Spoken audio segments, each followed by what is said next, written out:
Hello doctor সাহেব, আমার নাম রুমা গুপ্তা। আমি গ্র্যাজুয়েশন সম্পন্ন করেছি।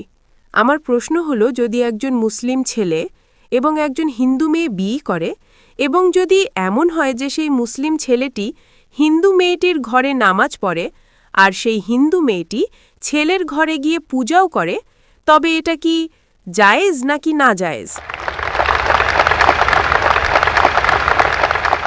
বোনের সুন্দর প্রশ্ন যে যদি একজন মুসলমান ছেলে হিন্দু মেয়েকে বিয়ে করে তাহলে কি সেই মুসলমান ছেলে হিন্দুর ঘরে গিয়ে নামাজ পড়তে পারবে এবং সেই মেয়েটি কি মুসলমানের ঘরে পূজা করতে পারবে কিনা? সবার আগে প্রত্যেক জিনিসের কিছু শর্ত আছে। আপনি যদি গাড়ি রাখেন এবং গাড়ির একটা চাকা রাখেন, সাইকেলের একটা চাকা রাখেন ট্র্যাক্টরে, তাহলে গাড়ি চলবে কি? না, না, চলবে না।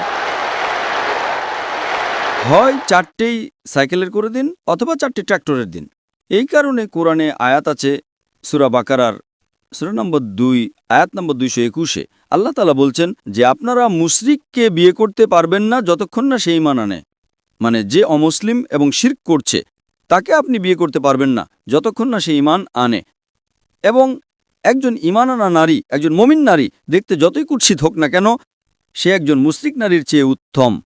আর সামনে আয়াত বলছে যে মেয়েরা মুশরিক ছেলেকে বিয়ে করতে পারবে না যতক্ষণ না সে ঈমান আনে। একজন মুমিন ব্যক্তি দেখতে যতই কুৎসিত হোক না কেন, সে তার চেয়ে উত্তম যে শিরক করে। এর কারণ হলো ইসলামে লেখা আছে যে যদি আপনি খোদা ছাড়া অন্য কাউকে পূজা করেন, অন্য কারো ইবাদত করেন, এটা সবচেয়ে বড় পাপ। এবং আল্লাহ তাআলা বলছেন সূরা নিসাতে সূরা নম্বর 4 আয়াত নম্বর 48-এ এবং সূরা নিসা সূরা নম্বর 4 আয়াত নম্বর 116-তে যে আল্লাহ সুবহানাহু ওয়া তাআলা যদি চান তবে যে কোনো পাপ ক্ষমা করতে পারেন, কিন্তু শিরক কখনো ক্ষমা করবেন না।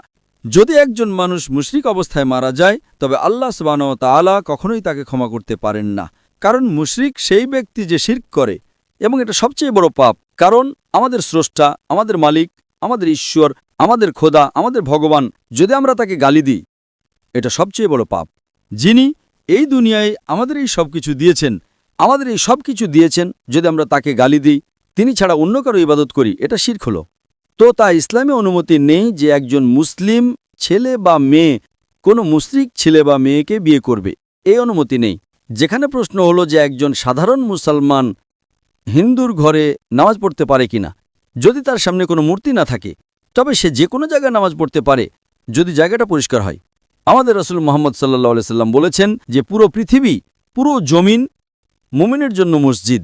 অর্থাৎ পুরো দুনিয়ার আপনি যেখানেই নামাজ পড়তে পারেন, দেখতে হবে যে পরিষ্কার আছে, আপনি নামাজ পড়তে পারেন। তো এটা আপনি যদি হিন্দুর ঘরে যান আর সেটা পরিষ্কার থাকে, সামনে কোনো মূর্তি না থাকে, তবে নামাজ পড়াতে কোনো সমস্যা নেই। এটা জরুরি নয় যে আপনাকে বিয়ে করতে হবে তবেই আপনি নামাজ পড়তে পারবেন।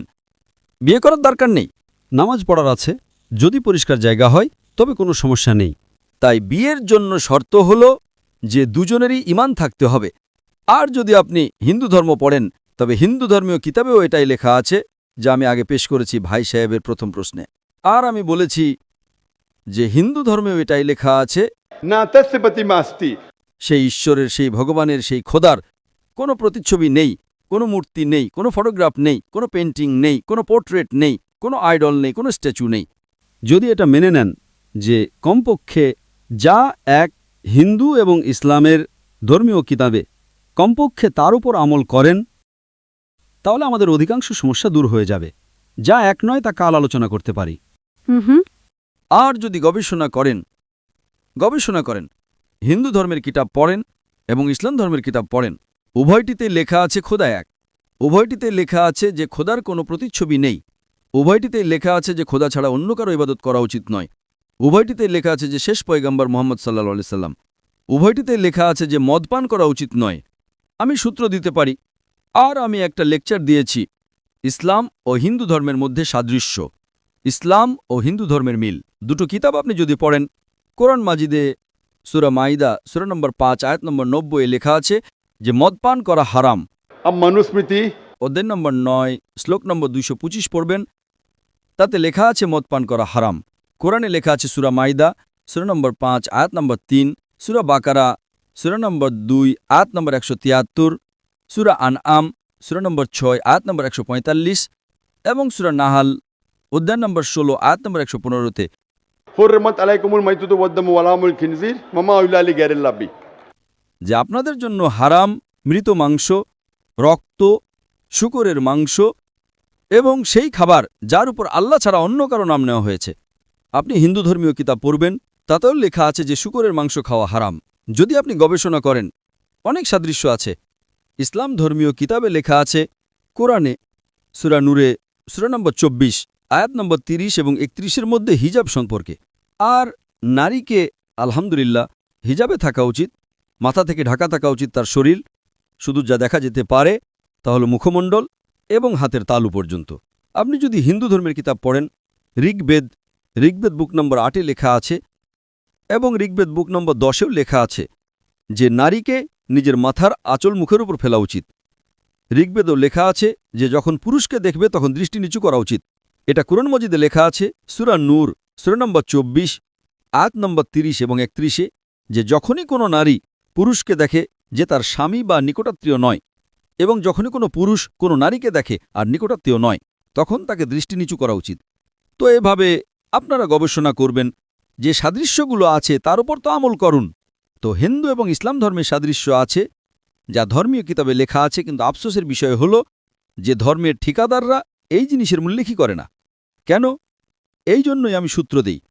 আমি কোনো আলেম নই, আমি কোনো পণ্ডিত নই, আমি নিজেকে জ্ঞানপিপাসু ছাত্র বলি, কিন্তু আমি সবসময় সূত্র দেই যাতে কারো সন্দেহ থাকে, কারো সংশয় থাকে, তবে বাড়িতে গিয়ে চেক করতে পারে।